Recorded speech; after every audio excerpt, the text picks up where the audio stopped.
Oui, alors une première remarque. Dans l'introduction du rapport, il est marqué « Suite à l'évaluation des dispositifs régionaux 2017, faite conjointement avec la commu, etc., et les services de la région ».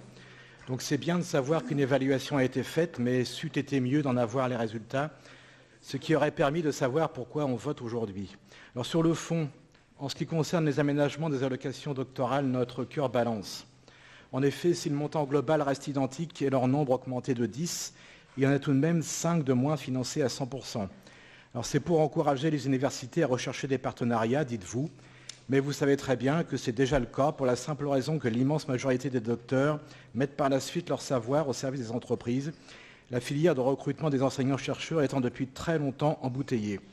Or, dans le même temps, les allocations ministérielles diminuent également. Nous regrettons, comme vous, j'imagine, ce désengagement de l'État, mais cela aboutit en fait à une baisse globale des allocations doctorales. Votre nouvelle répartition tend à compenser cette baisse en nombre d'allocations, mais pas en montant, et c'est dommage. Sur les critères d'éligibilité des doctorants bénéficiaires, on trouve le critère suivant. S'engager chaque année dans des actions de culture scientifique, technique et industrielle, coordonnées par la commune Normandie Université, la région Normandie ou l'un de ses partenaires.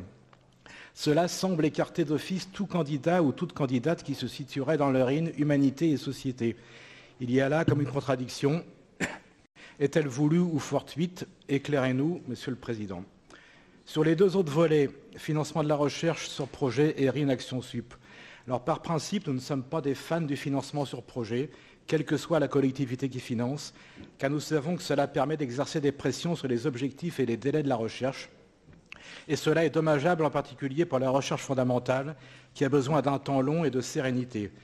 Mais nous préférons voir le verre à moitié plein et prenons acte de l'effort de financement qui est fait, tant sur le montant que sur la durée. Néanmoins, nous constatons là aussi la présence de cette phrase sibylline déjà évoquée sur la CSTI et demandons à nouveau d'être éclairés sur les conséquences de ce critère sur le type de laboratoire ou d'établissement qui pourrait être destinataire de ces aides.